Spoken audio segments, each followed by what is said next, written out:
বলতে বলতে এলাম, সে আমাকে ধরেছে, ধরে বলছে কিয়াম করবেন না। আমি কিয়াম মানে তো দাঁড়ানো, আমি দাঁড়াবো না। বলছে না না না, ওই দাঁড়ানো নয়, আপনি দাঁড়িয়ে ইয়ানাবি পড়া চলবে না। আমরা এলাকা বন্ধ করে দিয়েছি, নবীকে বন্ধ করে দিয়েছি। তো আমি বললাম পালাবো, তারপরে আবার আমি গাড়িতে উঠে পড়েছি। আমি ওর নাম এখানে থাকবো না, আমি এখানে থাকবো না, এই মজলিসে থাকবো না। আপনারা জানেন এখানে একটা কথা আবার প্রশ্ন আসবে। আচ্ছা বলুন তো দেখি, একটা প্রশ্ন করি, গোটা ভারতবর্ষে আপনি আলেমদেরকে প্রশ্নের উত্তরটা জানবেন, সবাই কিন্তু একটা কথা বলবে। একটা প্রশ্ন কি, প্রশ্নটা আপনার উত্তর দিতে পারবেন। আফজালুল ইবাদাতু ইবাদাতুস সালাহ, শ্রেষ্ঠ ইবাদত কোনটা? বলেন। সালাত, নামাজ, এটা শ্রেষ্ঠ ইবাদত। যাকে জিজ্ঞেস করবেন আলেম ওলামা একই বলবে, মুহাদ্দিস মুফাসসির একই বলবে। আপনারা আমাকে জিজ্ঞেস করুন, বলে হুজুর আপনার কাছে কি ব্যাপার বলুন, আমার কাছে না, আহলুস সুন্নাহ ওয়াল জামাতের কাছে যদি আমাদের কাছে জিজ্ঞেস করেন আমি উত্তর দেব আফজালুল ইবাদাতু ইবাদাতুস সালাহ, শ্রেষ্ঠ ইবাদত নামাজ নয়, শ্রেষ্ঠ ইবাদত হলো দুরুদ ও সালাম।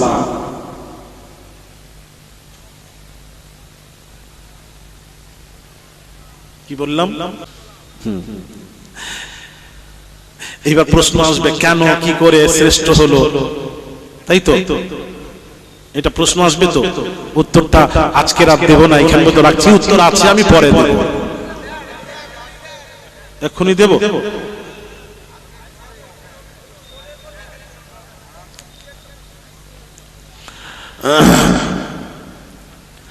আচ্ছা বাবা, উত্তরটা এক্ষুনি দিয়ে দিই। শ্রেষ্ঠ ইবাদত দরুদ ও সালাম। আপনি যে দরুদ ও সালাম বললেন, কি করে বললেন? হ্যাঁ বলছি। আচ্ছা বলুন, নামাজ শ্রেষ্ঠ ইবাদত নামাজ। নামাজি যখন নামাজ পড়ে, আল্লাহু আকবার, আল্লাহ বলেন বান্দারে আমার গুণগান কর, সানা পড়, আমার গুণগান কর, আলহামদু পড়, আমার তারিফ কর, আমার প্রশংসা কর। এটা সূরা মিলা, আমার প্রশংসা কর, সুবহান রাব্বিয়াল আযীম, আমার প্রশংসা, সুবহান রাব্বিয়াল আ'লা, আমার প্রশংসা। সব হয়ে গেলে আল্লাহ এবার বান্দাকে বলতে থাকেন, বান্দারে তোরা কি চাস তোদের নামাজটা আমি কবুল করি? হ্যাঁ আল্লাহ কবুল করো। আল্লাহ বলছেন নামাজিরা, নামাজটাকে যদি কবুল করাতে চাস, ভালো করে শুনো, শ্রেষ্ঠ ইবাদত তো নামাজ, এই নামাজটাকে আমাকে কবুল করাতে হবে। তো কবুলটাই তো বড় কথা, পড়লে হবে না, কবুল করাতে হবে। কবুল করাতে চাস? হ্যাঁ আল্লাহ করাতে চাই। আল্লাহ বলছেন এই নামাজটাকে, শ্রেষ্ঠ ইবাদতটাকে কবুল করাতে চাস, তাহলে আমি এই নামাজে আমার গুণগান হয়ে গেছে, সব হলো আমার, আমার নবী তো বাদ পড়ে গেছে। এইবার কবুল করাতে চাস, আর তাহিয়াতে বসে আমার নবীকে আগে সালাম দে,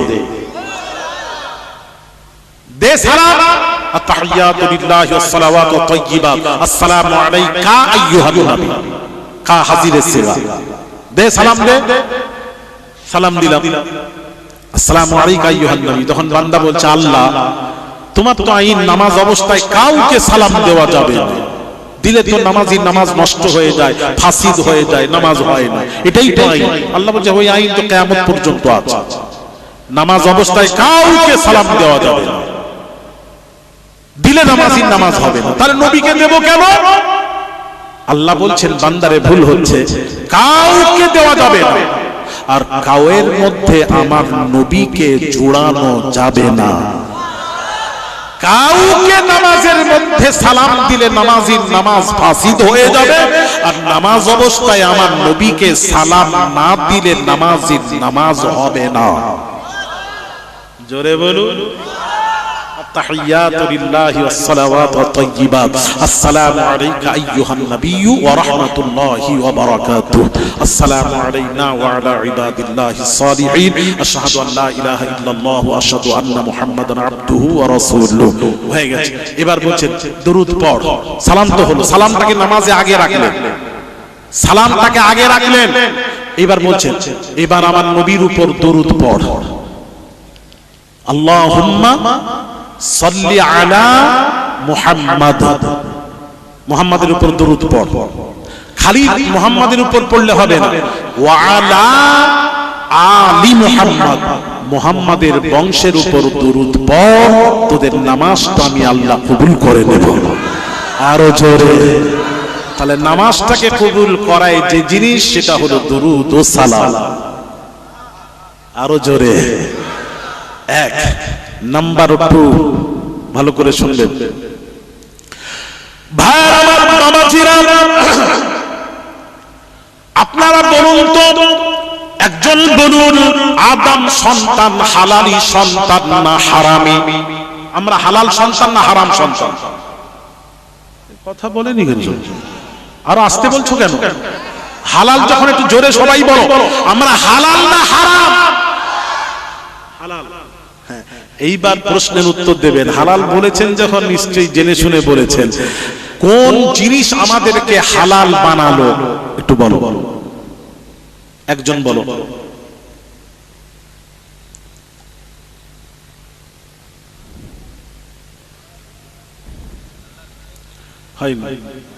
বল,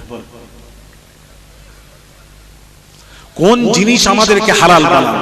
আদম সন্তানকে হালাল বানালো কোন জিনিসটা? সেই জিনিসটার নাম বলুন। না না হয় না, হয়নি। তোমরা জানলো তো বলো, না হলে আন্দাজে থাকে। এটা রেখে যাচ্ছি, জেনে জেনে আসবে। কেন তোমরা জানোনি কেন বলো না? এতদিন ওয়াজ নাসিহত কি এলাকায় হয়নি? না না, এলাকায় হয়নি ওয়াজ নাসিহত।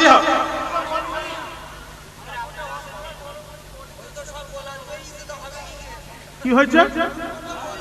গোল আলু হয়েছে। হ্যাঁ, ওই জন্যই ঠিক হয়েছে।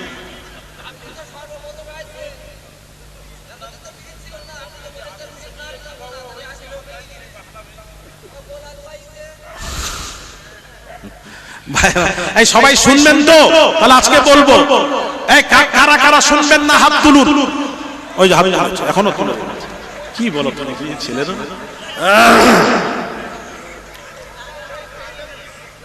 মানে হুজুর ওটা ধরবেন না, ভুল ধরবেন না, স্পিডে ব্রেক হলে যা হয় তাই হয়েছে। আচ্ছা ছেড়ে দিলাম। ভালো করে মা বোনেরা শুনবেন, এটা দরকার আছে, খুব দরকারি জিনিস, প্রয়োজনীয়। কোন জিনিস আমাদেরকে হালাল বানালো ওটাই জানলেন না?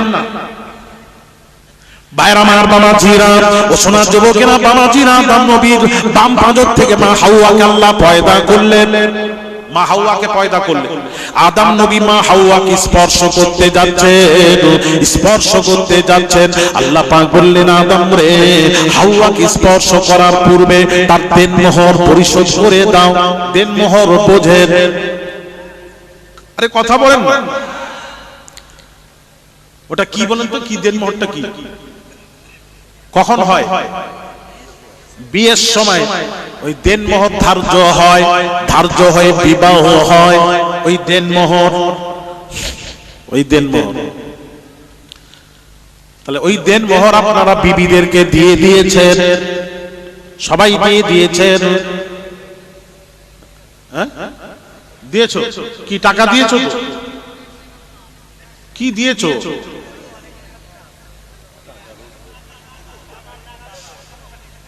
সব টাকা দিয়ে দিয়েছেন তো? সব মিটিয়ে দিয়েছেন তো? বাকি নেই তো? বাকিও আছে। ছেলেরা সত্যি যা করছে না, দেনমোহরও বাকি রেখেছে এখন। হ্যাঁ, কি বলছে? শুনেন বাবু, এ আবার কি ওয়াজ করবো বলুন তো? আবার মনে পড়লো, দেনমোহর যারা দেননি, দেনমোহর দেওয়া ফরজ। কেউ বলেছিল ওয়াজিব, ওয়াতুন নিসা সাদুকাতিহিন্না নিহলা, এটা ওয়াজিব। স্ত্রী যতই ধনী হোক না কেন, দিতেই হবে। এই দেনমোহর যদি কোনো স্বামী স্ত্রীকে না দেয় কি হবে? শুনুন, হাদিসটা শুনুন। আল্লাহর নবী বলেন, আল্লাহর নবী পাক সাবানের পাক কথা, লাকিয়াল্লাহু ইয়াউমাল কিয়ামাতি ওয়া হুয়া জানির।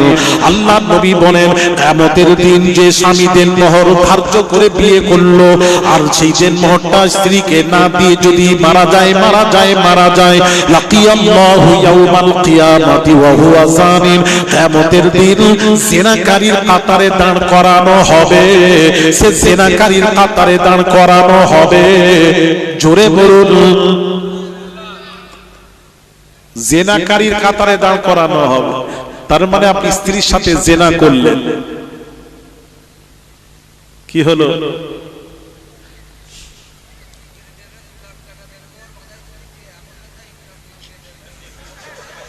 এই ছেলেটা কিন্তু সহজ সরল ভাবে বলে দিল 2 লাখ টাকা দেন মোহর বাঁধলে কেমন করে দেবে। কথা ঠিক আছে, মানলাম, মেনে নিলাম, কিন্তু আসল কথাটা কিন্তু লুকিয়ে রাখলো, বললো না। আমাদের দেশে কি হয় সিস্টেমটা শুনুন। দেন মোহর কেমন করে হয়?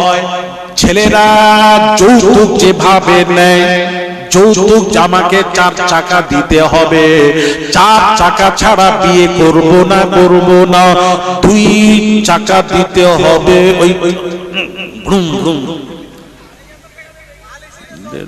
ওই মাল দিতে হবে। তখন মেয়ের ঘরে বলে ওটার দাম হলো 1.5 লাখ টাকা।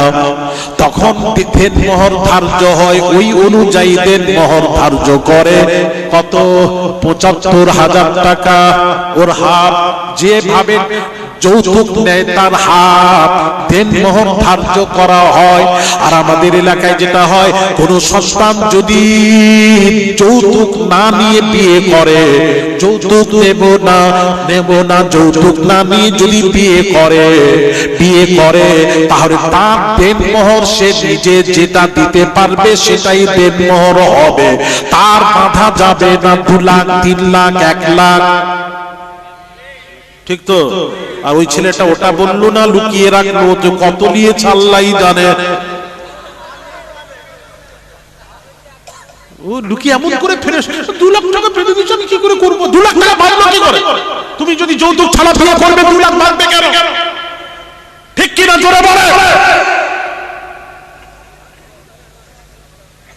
ঝামেলা করছে, ঝামেলা কিন্তু আপনারাই করছেন। নিয়ম হচ্ছে রসুলের। আমি ছেলেদেরকে বলবো আবার সেই ওয়াজ করবো, আবার কি ওয়াজ করি বলেন তো? শোনা, আজকাল যারা যৌতুক নিয়ে বিয়ে করেছে, আল্লাহর কসম করে বলে যাচ্ছি, তার ঘরে স্বামী স্ত্রী কখনো শান্তি হবে না, স্বামী স্ত্রী শান্তি আসতে পারে না। কেন? আল্লাহর আইন যে মানে না, তার ঘরে শান্তি আসতে পারে না। ঠিক কি না?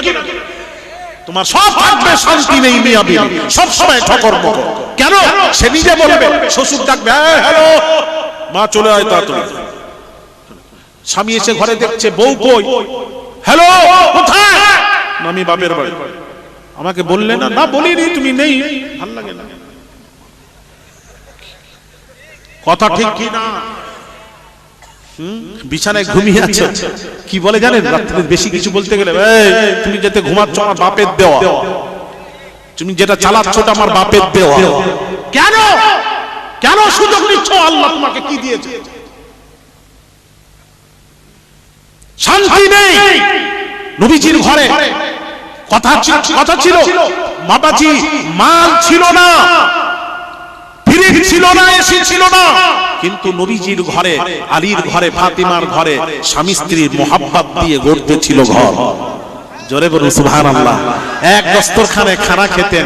আয়েশা বলছেন, আয়েশা সিদ্দিকা রাদিয়াল্লাহু তাআলা আনহা বলছেন, আমি যে পাত্রে মুখ দিয়ে পানি পান করে রেখে দিতাম, নবীজি ওই পাত্রটা নিয়ে ওই জায়গায়, যে জায়গায় আমি মুখ দিয়ে পানি পান করেছি, নবীজি ওই জায়গায় মুখ দিয়ে পানি পান করছেন। জোরে বলুন সুবহানাল্লাহ। হায় হায়, আয়েশা বলছেন, আমি রাসূলকে সালাম দেব, রাসূল ভেতরে প্রবেশ করে আগে বেড়ে সালাম দিতেন। জোরে বলুন সুবহানাল্লাহ। আয়েশা বলছেন, আমার রান্না করতে দেরি আছে, বিশ্বনবী এসে কি করলেন? এসে দেখলেন দেরি আছে, রান্নাতে সহযোগিতা করে দিচ্ছে। আর আজকাল আমরা স্বামীরা গিয়ে বলছি দেরি হয়েছে, দেরি হলো কেন? তাড়াতাড়ি নিয়ে আয়। ভাত দিয়েছে তো, শুনেন না, ভাত দিয়েছে, বলছে এই তরকারি খায় নাকি? একটা ডিম তুলে নিয়ে, ডিম, এই ডিম বোঝেন তো? ডিম আপনারা কি বলেন? ডিম তো আন্ডা বলে, যা হোক একটা হবে। আমি এক জায়গায় জিজ্ঞেস করেছি, ডিম আর আন্ডার মধ্যে কোনো পার্থক্য আছে? একটা ছেলে সামনে বসেছিল, যুবক ছেলে, বলে হুজুর অনেক পার্থক্য আছে। আমি বললাম বাবা আমার তো জানা নেই, অনেক পার্থক্য, আমারও জানা দরকার আছে। কি পার্থক্য? বলে হুজুর আন্ডাটা বড়, ডিমটা ছোট। আমি বললাম এটাও চিড়িয়াখানা। কি আশ্চর্য ব্যাপার! আরে ডিম আন্ডা একই রে বাবা। ডিম তুলে নিয়ে আয়, ডিম তুলে আনতে গেছে, এবার বাচ্চা কাঁদছে, কত পেশাব পায়খানা করে দিয়েছে, কাঁদছে, বাচ্চাকে ভুলাতে গিয়ে ডিম তুলে আনতে দেরি হয়েছে, মেজাজ গরম হয়ে স্বামী কি বললো জানেন? যা ডিম খাবো না, দেরি করলি কেন? এবার যদি ডিম খায় তোর উপর 3 তালাক। লাও, একটা শিখেছে তো স্বামীরা, কথায় কথায় তালাক তালাক দেয়, আবার আর নিয়েও নাই। কি যে এরা কি করছে, আমাদের ফাউন্ডেশনে ঠিক নেই, আমাদের গড়বড়ি আছে। এই জন্য আমাদের সন্তানরা ভালো হচ্ছে না কেন? কথা ঠিক কি না? সন্তানরা ভালো হচ্ছে না কেন? আমাদেরও সন্তান আর তাদেরও সন্তান। আহারে, আমি এই বাংলাদেশ যাওয়ার আগে আমি ব্যাঙ্গালোরে প্রোগ্রাম ছিল, ব্যাঙ্গালোর কর্ণাটকের রাজধানী ব্যাঙ্গালোরে গেলাম, ওখানে প্রোগ্রাম করলাম। টিপু সুলতান, আরে আল্লাহু আকবার, ওখানে গেছি মাইসুরে, আল্লাহ আমাকে নিয়ে গেছে। হ্যাঁ, ওখানে টিপু সুলতানের মায়ের কাছে লোকেরা এসে বলল, এই টিপুর মা, তোমার ছেলে ইংরেজের সাথে মিশে গেছে। টিপুর মা বলছে, টিপু সুলতানের মা বলছে, না, আমার ছেলে ইংরেজের সাথে মিশতে পারে না, পারে না, গ্যারান্টি দিতে পারি, পারে না। তোমরা মিথ্যা বলছো, পারে না। ছেলের উপর গ্যারান্টি দিচ্ছে মা, পারে না। কি করে গ্যারান্টি দিচ্ছ? এই জন্য গ্যারান্টি দিচ্ছি, আমি আমার বুকের দুধ পান করিয়েছি টিপুকে, বিনা ওযুতে আমি আমার বুকের স্তনের দুধ পান করাইনি, ওযু ছাড়া পান করাইনি। যখন পান করাতাম বুকের দুধ, ওযু করে পান করাতাম। সুতরাং আমার ছেলে ইংরেজের সাথে মিশতে পারে না, পারে না, পারে না, গ্যারান্টি। জোরে জোরে। আর আজকাল মায়েরা দুধ পান করাচ্ছে, দেখেন, এই মাথাটা সরাতো, এই সরাবা, মাথাটা সরাবা, সিরিয়াল সিরিয়াল সিরিয়াল। আর মাথাটা একটু হয়েছে তো, মানে ছেড়ে না যায়, সিরিয়াল দেখছে আর দুধ পান করাচ্ছে। ছেলে কি হবে? ও তো বড় বড় হয়ে সিরিয়াল। ঠিক কি না? জোরে বল। আমাদের ফাউন্ডেশনে ঠিক নেই, ফাউন্ডেশন ঠিক করুন, ঠিক করুন, ঠিক করুন। হ্যাঁ, ও আচ্ছা আচ্ছা, করো শোনা, আমি ভালোর জন্য বলছি। এগুলো মনে আপনারা রাগ হচ্ছে নাকি? আপনাদের রাগ করবেন না, শোনা, আমি ভালোর জন্য বলছি। একটু চেষ্টা করেন না, মা বোনেরা পারবেন। আপনারাও তো মা, কেন পারবেন না? কে বলেছে পীরের ছেলে পীর হবে? এটা কে বলেছে? কে বলেছে হবে না? আপনি চেষ্টা করুন, আপনিও হবেন। কথা ঠিক কি না? করো বাবা, চেষ্টা করে, খুব ভালো করো। এই দেনমোহরটা কেন আপনি রাগ করছেন? কেন? কত খাতারনাক জিনিস জানেন? নবীজি বলেছেন কিয়ামতের দিন জিনাকারীর কাতারে দাঁড়াবে। কেন আপনি দেনমোহর, কেন যৌতুক নেবেন? যৌতুক নেওয়াটা রাসূলুল্লাহর হাদিস, সরাসরি হাদিস আছে, যেখানে নবী বলেছেন যৌতুক নেওয়া শুকরের মাংস খাওয়ার মতো হারাম, হারাম, হারাম। আর সেই হারামটা আপনি খেতে যান কেন? আমার প্রশ্নের উত্তর দেন আগে। আর এদিকে যাচ্ছেন না নামাজ পড়তে। আল্লাহু আকবার। খুব কষ্টের সাথে বলছি, হারাম 4টা জিনিসকে নষ্ট করে দেয়। নামাজ, রোজা, হজ, যাকাত, 4টাকে নষ্ট করে দেয় যে জিনিস, সেটা হলো হারাম, হারাম, হারাম। হারাম থেকে মানুষ বাঁচার চেষ্টা করে।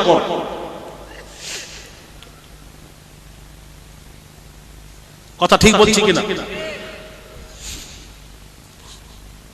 সোনা, যারা যৌতুক নিয়েছেন ছেলেরা, তাড়াতাড়ি যৌতুকটা ফিরিয়ে দাও। শোনা, এখনো বাঁচার রাস্তা আছে।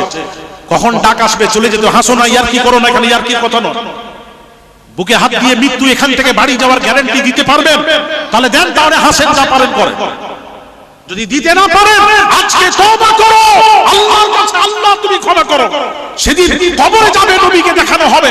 নবী যদি গ্রহণ না করেন, যাবে কোথায়? বাঁচার কোনো রাস্তা থাকবে না। শোনো, সেই কিয়ামতের দিন খাজা গরিব নওয়াজ মাইনুদ্দিন চিশতি আজমিরি সানজারি রাহমাতুল্লাহ আলাইহি রাস্তা দিয়ে চলে যাচ্ছেন। আজল নামের এক ব্যক্তি অঝর নয়নে কাঁদছে, চোখের পানিতে মাটি ভিজে গেছে।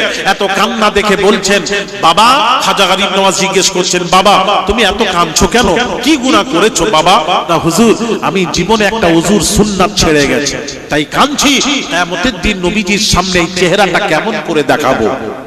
জোরে বলে, হায় হায় হায়। আর আমরা জীবনে তো কি করেছি, কি মুখ দেখাবো কিয়ামতের দিন? কবরে গিয়ে রাসূলকে কি দেখাবো? দাঁড়াবোটা কিভাবে? এখনো তওবা করো, যৌতুকটা ফিরিয়ে দাও, দরকার নেই, যৌতুক ফিরিয়ে দাও শ্বশুরের কাছে। যদি খোদার ভয় থাকে করবে। আর যদি বলো না খোদার ভয় নেই, দুনিয়াটাই সবকিছু, তাহলে করো।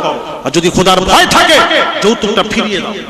যদি বাঁচার রাস্তা, যদি বাঁচতে চাও, কবর থেকে পরিত্রাণ পেতে চাও, যৌতুক ফিরিয়ে দাও। আমার নবী খুশি হবে, তোমাকে আমাকে গ্রহণ করে নেবে। ভাইরা আমার বাবাজিরা, আদম আলা নবিয়িনা আলাইহিস সালাতু ওয়াস সালামের বাম পাঁজর থেকে মা হাওয়াকে পয়দা করলেন। মা হাওয়াকে পয়দা করলেন। ওই দেনমোহরের কিছু মাসলা ছিল, ওটা কিন্তু বললাম না। দেনমোহরের মাসলা হলো দিয়ে দেবেন, টাকা দিয়ে দেবেন বাবা, আর যদি নিয়েছেন দিয়ে দেবেন টাকা। যৌতুকের টাকাটা দিয়ে দেবেন, যৌতুকের টাকাটা নিয়েছেন দিয়ে দেবেন, দিয়ে দেবেন বাবা। খবরদার, খোদাকে ভয় করো। অবিবাহিত যুবক যারা আছো তাদেরকে বলে যাই, বিনা পয়সায় মেয়েটাকে তুলে নিয়ে আসবে, এটাই হলো সবচেয়ে বড় যৌতুক। রাজি আছো? যারা বিয়ে করনি এরকম ছেলে একটা স্বেচ্ছায় হাত তুলে বলো তো বাবা, যে হুজুর আমি বিনা পয়সায় মেয়েকে যখন বিয়ে করব পয়সা নেব না, ওটাকে তুলে নিয়ে আসবো। শান্তি যদি পেতে চাও, কে আছো হাত তোলো। ওই ওই একটা এদিকে কয়েকটা আছে, মাশাআল্লাহ মাশাআল্লাহ। এই চিনে নাও, চিনে নাও, ছেলেগুলোকে দেখে নাও, জামাই করবে এদেরকে করো। হ্যাঁ, তোমাদের হয়ে গেছে, যা হয়ে গেছে, তোমরা যে ক্লাস পাস শুনেন, যাক যাক আলহামদুলিল্লাহ। আর অনেকেই শুনেন, শুনেন একটা কথা বলি, মাসলা বলি। অনেকেই দেনমোহর এই ওয়াজ শোনার পর অনেকের বিবি মারা গেছে, এখন স্বামী আছে, স্বামী চিন্তা করছে বিবিকে দেব। আমার ওয়াজ শুনে মনে হচ্ছে হাদিস শরীফটা জানা ছিল না, তাহলে যৌতুকে দেনমোহরের টাকাটা আমরা দিইনি, অনেকেই বাকি রেখেছি, এটা দেব, কিন্তু স্ত্রী মারা গেছে, এইরকম নেই। তাহলে ওই মাসলাটা জিজ্ঞেস করলেন না কেন? আমি যদি না বলতাম তাহলে কি হতো? আপনারা সব জিজ্ঞেস করবেন না। তাহলে এই মাসলাটা শুনে নিন। যদি কোনো স্ত্রী মারা যায়, সে স্বামী এই ওয়াজ শুনে মনে করছে আমি স্ত্রী দেনমোহরটা দেব, কিন্তু স্ত্রী মারা গেছে, এখন করণীয় কি? এখন করণীয় হলো ওই স্ত্রীর ঔরসে যদি কোনো সন্তান থাকে, ওই মোহরানার টাকাটা ভাগ করে সন্তানকে দিয়ে দেবেন, তবুও মাপ নেই, দিয়ে দেবেন। এবার আবার প্রশ্ন, সন্তান যদি না থাকে, স্ত্রী মারা গেছে, সন্তানও নেই, এখন কি করবেন? ওই দেনমোহরের টাকাটা স্ত্রীর নিকটতম আত্মীয়কে দিয়ে দেবেন, তবুও মাপ নেই। কিন্তু মসজিদ মাদ্রাসায় ওই দেনমোহরের টাকাটা দেবেন না, জলসায় দেবেন না, আদায় হবে না। বোঝাতে পারলাম?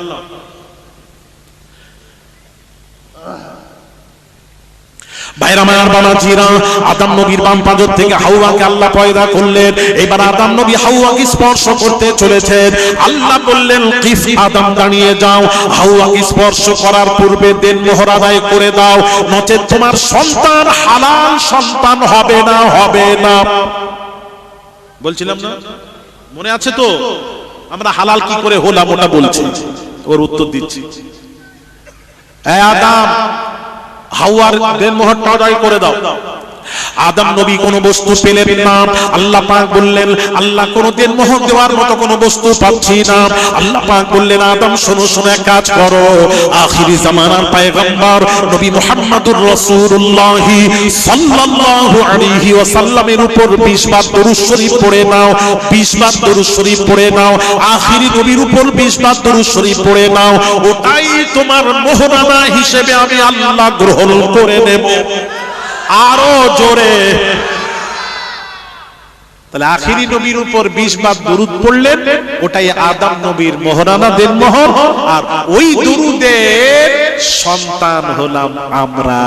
তাহলে আমাদেরকে হালাল বানালো কোন জিনিস? দরুদ। জোরে বলুন। তাহলে এই জন্য শ্রেষ্ঠ ইবাদত হলো দরুদ। বুঝতে পারছেন না? আমাদেরকে হালালই বানিয়েছে দরুদ। ভাইরা আমার বাবাজিরা, আল্লাহ কোন ইবাদত করেননি, নামাজ আল্লাহ পড়েননি, রোজা রাখেননি, হজ করেননি, যাকাত দেননি। আল্লাহ হুকুম করেছেন, বান্দা তোরা নামাজ পড়, রোজা রাখ, হজ কর, যাকাত দে। আল্লাহ হুকুম করেছেন, খবর নেই। 30 পারা কোরআন শরীফ এক জায়গায় খবর, তারপর হুকুম, ইন্নাল্লাহা ওয়া মালাইকাতাহু ইউসাল্লুনা আলান নবী, নিশ্চয়ই নিশ্চয়ই আল্লাহ ও তার ফেরেশতা নবীর উপর দুরূদ ও সালাম পাঠ করেন। এই আমলটা আল্লাহ করেন। নবীর উপর দরুদ ও সালাম আল্লাহ স্বয়ং পাঠ করেন, এটা আল্লাহ খবর। এবার হুকুম করছেন, আল্লাহ নিজের কাজে কাউকে শরীক করেননি, কিন্তু দরুদ ও সালামের ব্যাপারে আল্লাহ বললেন, ইয়া আইয়ুহাল্লাযীনা আমানু, হে বিশ্বাসীরা, হে বিশ্বাসীরা, তোমরাও সাল্লু, দরুদ পড়ো, আলাইহি, নবীর উপর, ওয়া সাল্লিমু তাসলিমা, আমার নবীর উপর দরুদ ও সালাম তোমরাও পাঠ করার মতো তোমরাও পাঠ করো। এটা আল্লাহর হুকুম, এটা আল্লাহর হুকুম, দরুদ ও সালাম পাঠ করার মতো তোমরাও পাঠ করো। ভাইরা আমার, এই জন্য বাবাজি এই দরুদ ও সালাম, এই দরুদ ও সালাম আপনি যদি কোনো নামাজে দোয়া করেন, দরুদ যদি না পড়েন, দরুদ না পড়ে যদি দোয়াকে সমাপ্ত করেন, জানেন ওই দরুদটা আসমান, ওই দোয়াটা আসমানে গিয়ে ঝুলতে থাকে, লটকাতে থাকে। যেই দরুদ পড়া হয় তখন দোয়াটি আল্লাহর কাছে মঞ্জুর হয়ে যায়।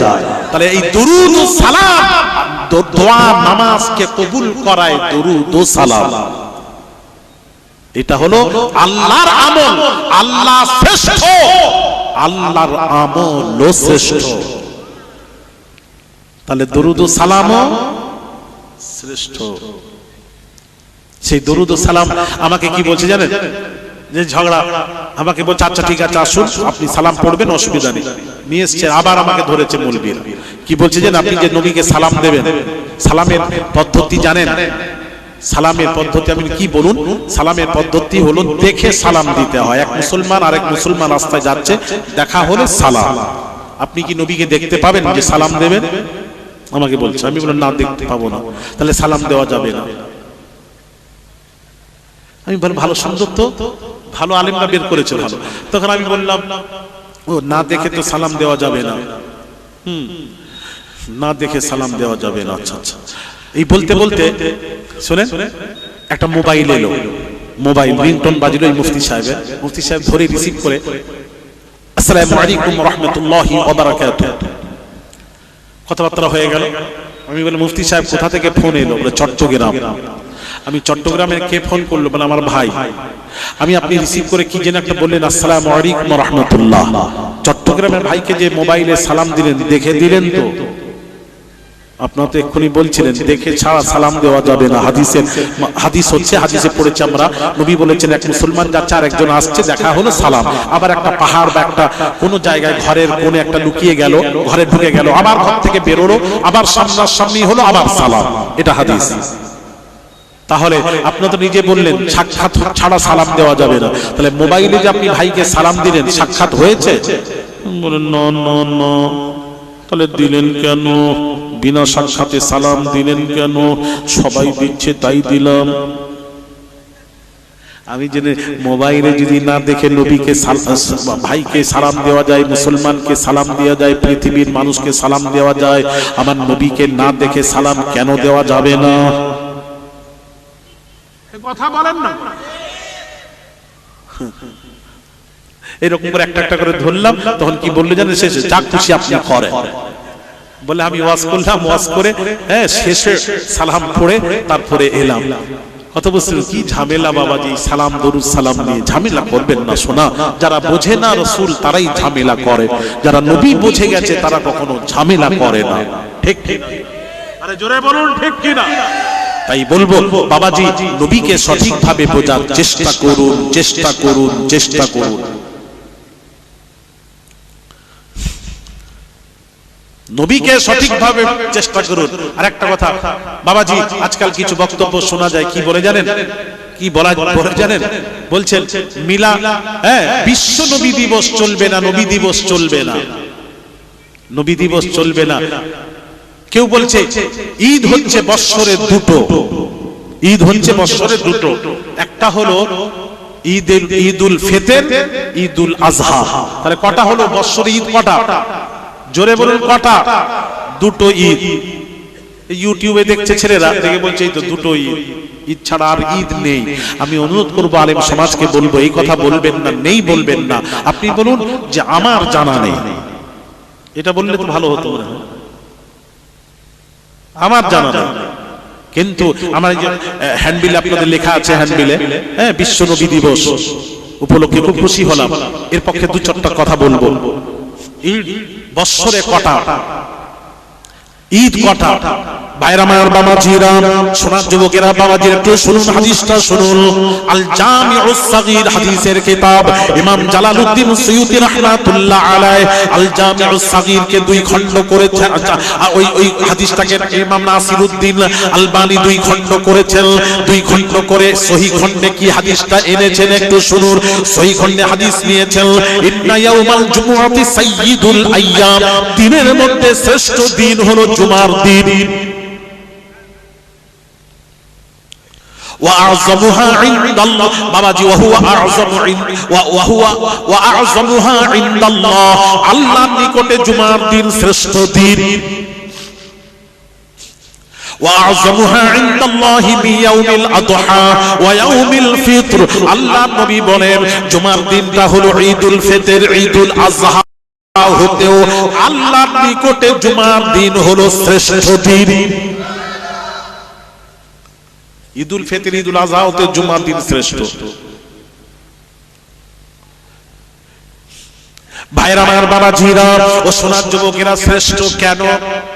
শ্রেষ্ঠ খালি শ্রেষ্ঠ নয়, নবীজির হাদিসটা শুনুন। আলী ইবনে আব্বাস রাদিয়াল্লাহু তাআলা আনহু قال قال رسول الله صلى الله عليه وسلم ان هذا يوم عيد جعله الله للمسلمين, رواه ইবনে মাজাহ। ইবনে মাজাহর হাদিস। আল্লাহ নবী বলেন, ইবনে আব্বাস রাদিয়াল্লাহু তাআলা আনহু থেকে বর্ণিত, আল্লাহ নবী বলেন জুমার দিন হলো মুসলমানদের জন্য ইয়াউম ঈদ, ঈদের দিন। আরো জোরে। তাহলে যারা বললেন দুইটা ঈদ ছাড়া ঈদ নেই, আর নবী বলছেন, ইবনে আব্বাস থেকে বর্ণিত, আল্লাহর নবী বলেন জুমার দিন হলো মুসলমানদের জন্য ইয়াউম ঈদ, ঈদের দিন। তাহলে ওই মৌলবীর কথাটা হাদিসের পক্ষে গেল না বিপক্ষে গেল? এখন কোনটা মানবেন? নবী যেটা সেটাই মানবেন। তাহলে মানেন ঈদ হলো জুমার দিন, ঈদের দিন। কটা দলিল নেবেন? আমি তো মরে গেলে কবর দিয়ে দেব, মাটির দরকার হবে না, দলিল নেবেন? ভাইরা আমার, বাবাজিরা, বুখারী কিতাবুল ঈমান খুলুন, বুখারী কিতাবুত তাফসীর খুলুন, মুসলিম শরীফ কিতাবুত তাফসীরুল কুরআন খুলুন, তিরমিজি কিতাবুত তাফসীর খুলুন। ভাইরা আমার, বাবাজিরা, আপনারা যে বলছেন, যারা বলছেন দুইটি ঈদ ছাড়া ঈদ নেই, তাদের উদ্দেশ্যে বলছি, বাবাজি হাদিসটা শুনুন। قال ابن عباس قال قرأ ابن عباس اليوم أكملت لكم دينكم وأتممت عليكم نعمتي ورضيت لكم الإسلام دينا وعنده يهودي قال لو أنزلت هذه علينا لاتخذنا يومها عيدا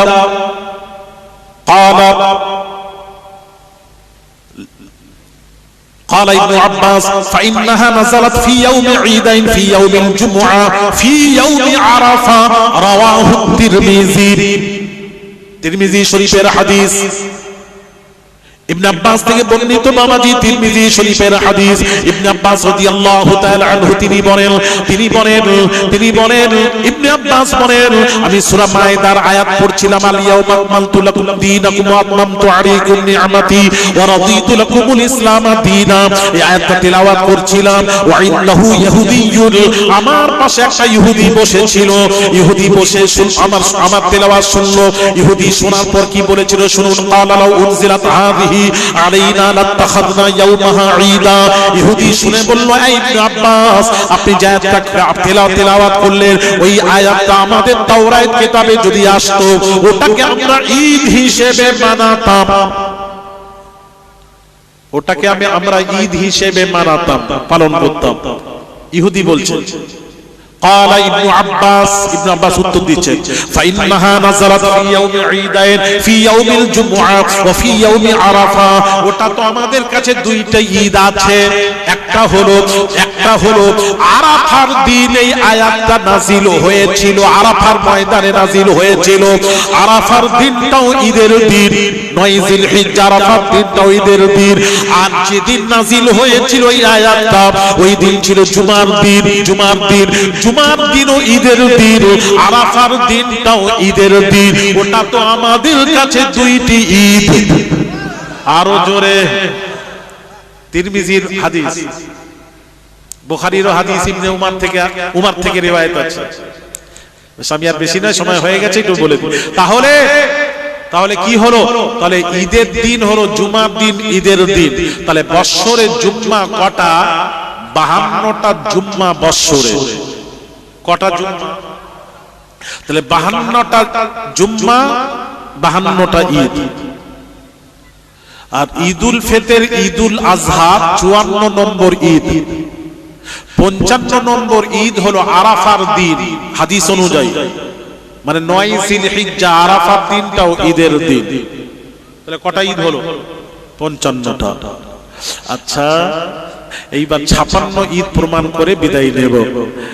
আর একটা ঈদ আমার কাছে মোট 7টা স্টকে আছে, এখনো বাজারে ছাড়িনি। দেখতে চাই কে আমার আগে ছাড়ে। গর্ব করছি না, অহংকার করছি না। ভাইরা আমার, বাবাজিরা, 56 নম্বর ঈদটা বলে দিই বাবাজি, এবার আপনারা বুঝুন।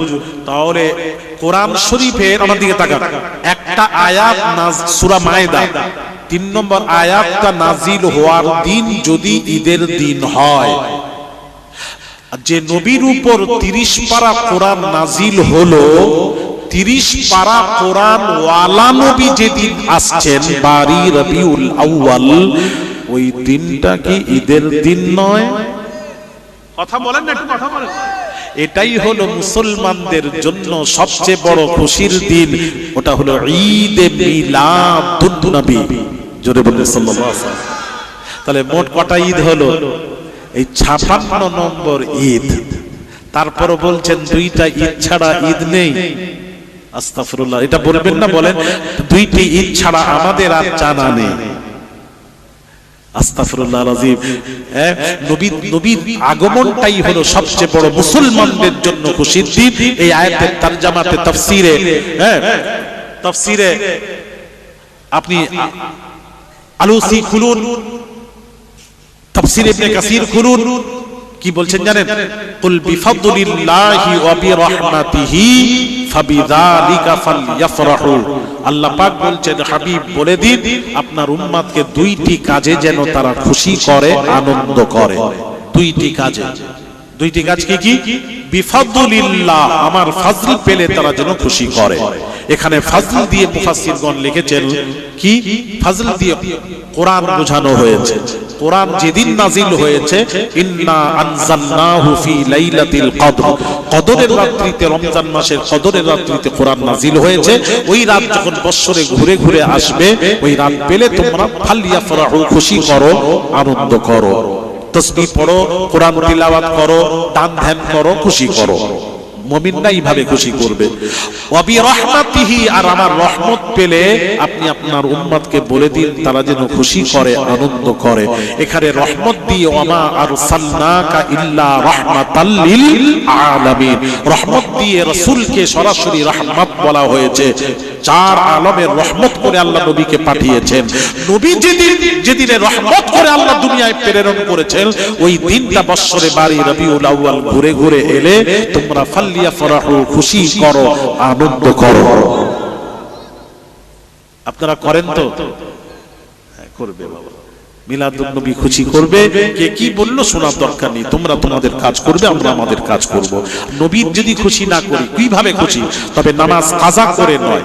আপনি জুলুস বের করেন, জাশ্নে জুলুস বের করেন, যাই করেন, হাতে ঝান্ডা নিয়ে গজল পড়ুন, সব ঠিক আছে, কোনো অসুবিধা নেই, করুন, নবীর শান পড়ুন। তবে নামাজ কাজা না করে ডিজে টিজে বাজিয়ে করবেন না, মানুষকে কষ্ট দেবেন না, কষ্ট দিয়ে আবার হারাম। অনেক জায়গায় হয়তো ওই রকম করবেন না, সিস্টেমে করেন, তাহলে আল্লাহ খুশি হবেন, রাসূলও খুশি হবেন, সন্তুষ্ট হবেন। করবেন বাবা, সিস্টেমে করুন, আল্লাহ খুশি হবে। আর নবী নবী করুন, 5 ওয়াক্ত আকীদা ঠিক রেখে নামাজ রোজা করুন, আকীদা ঠিক রেখে নামাজ রোজা করুন। হারাম বর্জন করবেন, সুদ ঘুষ খাবেন না, হারাম বর্জন করুন, হালাল ভক্ষণ করুন। মা বোনেরা পর্দায় থাকবেন, সন্তানদেরকে ঠিকভাবে মানুষ করবেন। আপনারা বাপ মা, স্বামী স্ত্রী যদি ঠিক থাকে, সন্তান ঠিক থাকবে। সন্তানের উপর এফেক্ট পড়বে যদি স্ত্রী, স্বামী স্ত্রী সবসময় যদি ঝগড়া করেন আর তাহলে তো ছেলের উপর এফেক্ট পড়বে। খবরদার ওই ছেলের সামনে মারপিট করবেন না, ভালোভাবে থাকবেন। একজন রেগে গেলে আরেকজন চুপ থাকবেন। না হলে শয়তান, প্রত্যেক মানুষের কাছে 10টি করে শয়তান আছে। স্বামী রেগে গেল, আপনি একটু চুপ থাকবেন। মুখের উপর কথা বললে সে দুটো কথা বলবে, শয়তান আসর হয়ে যাবে, বলবে বলে দে বলে দে। কি বলবো? ওই যে দেরি করে একটু ডিম আনতে দেরি হয়েছে, এবার স্বামী কি বলেছে, আমি আর ডিম খাবো না, ডিম খেলে তোর উপর 3 তালাক। এবার আত্মীয়র বাড়িতে যাচ্ছে, আত্মীয়র বাড়ি গেছে, ডিম দিচ্ছে, দেখেন ডিম ডিম ডিম খেলেই তালাক, খাচ্ছে না। তার এক বন্ধুর সাথে সাক্ষাৎ দীর্ঘদিন পর। বন্ধুরে খুব খিদে লেগেছে, তোর পকেটে কি খাবার থাকে দে তো খাই। বন্ধু বলছে দেব, খাবি তো? হ্যাঁ খাবো। যদি না খাস, বন্ধু বলছে বন্ধু তোর পকেটের খাবার যদি আমি না খাই, আমার বিবির উপর 3 তালাক। সব যত সব বিবি। তাহলে 3 কত হলো? 6 তালাক। তখন বন্ধু বলছে আমার পকেটের খাবারটা যদি বন্ধুকে না দিই, বন্ধুর বই থাকবে না। আস্তে করে যে পকেটের খাবারটা বের করেছে, খাবারটাও ডিম। তাহলে ডিম খেলেও তালাক, না খেলেও তালাক।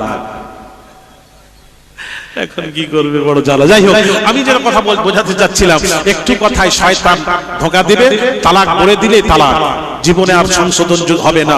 বাবাজি আবার সে বিয়ে দেবে, কাকে আবার হালাল করবেন, তাহলিল করতে হয়, আবার সে ছাড়লে আবার এইসব গুলো লক্ষ্য করবেন না। খবরদার মা বোনেদের বলছি, স্বামী রেগে গেলে আপনি চুপ থাকেন। হ্যাঁ, কখনো স্ত্রী কখনো কিছু একটু কিছু বলে ফেললো, স্বামীদেরকে বলবে একটু চুপ করুন। শয়তান সবসময় আমাদের খারাপ খারাপ পথে নিয়ে যাওয়ার, উল্টো পাল্টা জবান থেকে বলে ঈমান নষ্ট করার চেষ্টা করবে। ঈমান নষ্ট করবেন না, বুঝে শুনে চলবেন। আর বাচ্চাদেরকে কোরআনের তালিম দেবেন। 1 ঘন্টা সময় নিয়ে নামাজ কিভাবে পড়বেন, নামাজের ফরজ, ওযুর ফরজ, এগুলি নিজে শিখবেন, বাচ্চাদেরকে শেখাবেন। এগুলি যদি না জানেন, ওযুর ফরজ জানেন না। একজনকে জিজ্ঞেস করলাম, বাবা ওযুর ফরজ কটা? বলে হুজুর ফরজ 7টা। আমি বললাম 7টা ওযুর ফরজ? আচ্ছা বলবা গুনাও তো বাবা, গুনাও। আমরা তো জানি 4টা, তুমি বললে 7টা, তো গুনাও। গুনাতে 11টা গুনিয়ে দিয়েছি। আমি বললি 7টা গুনালি 11টা, বলে আরো জানি, বলিনি তোমাদের ভয়। এরা কি উজু করে কি করে আল্লাহই জানে। ওযুর মধ্যে 4টা ফরজ, 4 জায়গায় যে ফরজের কোন জায়গা যদি শূন্য রয়ে যায়, ওযু হবে না। ওযু না হলে নামাজ হবে না। তাহলে ওযুটাও শেখার দরকার আছে। তাহলে ওযু নামাজের মধ্যে ফরজ, ওয়াজিব, এগুলি জানার দরকার আছে। এগুলি 1 ঘন্টা 24 ঘন্টার মধ্যে 1 ঘন্টা বসে এই তালিম নেবেন, ঘরে বসে শিখবেন। রাজি আছেন? আল্লামা বসিরহাটি হুজুরের নামাজ শিক্ষা নিয়ে বসবেন, ছেলেদেরকে শেখাবেন, নিজেও শেখা হবে, ছেলেদেরকেও শেখানো হবে। আর 1 ঘন্টা 8 ঘন্টা একটু কোরআন তিলাওয়াত করবেন। যে ঘরে কোরআন হয়, সে ঘরে শয়তান বাসা বাঁধতে পারে না। কোরআন পড়বেন, তিলাওয়াত করবেন। আল্লাহ আপনাদের সকলকে তৌফিক দান করেন, জোরে বলি আমিন। আসুন বিদায় নেব। বিদায়কালে বলবো, বাপ মা, দাদা দাদি, নানা নানি, মায়ের মুরব্বী মারা গেছে। আমাদের অনেকেই মারা গেছে মায়ের মুরব্বী। যারা মারা যায় তারা কি অবস্থায় আছে জানেন? আল মাইয়িতু ফিল কবরি কাল গরিকিল মুতাগাফিস ইয়ানতাজিরু দাওয়াতা মা তালহাকুহু আন আবি নাওয়াখিন আও সাদিকিন। আল্লাহ নবী বলেন, মাইয়িতরাও তা খাবার মতন কবরে হাবুডুবু খেতে থাকে। তারা বলতে থাকে, আমার ভাই, আমার বোনে, আত্মীয় স্বজনের আমার নামে দান কর, আমার নামে দান কর, কবরে কষ্ট হচ্ছে। ওই মা বলতে থাকে, বাবা মা বলতে থাকে, ছেলেরা, সন্তানের আমার নামে দান কর। আল্লাহ নবীকে প্রশ্ন করা হলো, নাহুজ্জাল মাউতানা ওয়া নাতাসাদ্দাকাল মাউতানা, ইয়া রাসূলুল্লাহ, ইয়া হাবিবাল্লাহ, হুজুর আমার পিতামাতা মারা গেছেন, তার নামে যদি আমরা দান করি, সাদকা করি। আমার নবী বলছেন, পিতামাতা মারা গেছেন, মায়ের মুরব্বি মারা গেছেন, তাদের নামে দানটা যদি মসজিদ অথবা মাদ্রাসায় দান করো, ওহিয়া সাদকাতুল জারিয়া, কিয়ামত পর্যন্ত কবরে পড়ে থেকে সওয়াব পেতে থাকবে। এটা সাদকায়ে জারিয়া। কেমন আছে সেই জনম দুঃখিনী মা? কত কষ্ট করে লালন পালন করেছে বাবা, মা লালন পালন করেছে মা, না খেয়ে বাচ্চার মুখে খাবার তুলে দিয়েছে। ওরে সন্তানেরা, যার দুনিয়ায় মা নেই, সেই মায়ের নামে কে আছে? আল্লাহর ঘরে মসজিদে অনেক কাজ বাকি আছে বাবা। দিয়ে ধন পিড়ে মন কেড়ে নিতে কতক্ষণ? আল্লাহ ধন দিয়ে মন পরীক্ষা করে, কত টাকা কত পয়সা অকারণে চলে যায়। আল্লাহ রাস্তায় দান করলে আখিরাতে পাওয়া যায়। আখিরাতের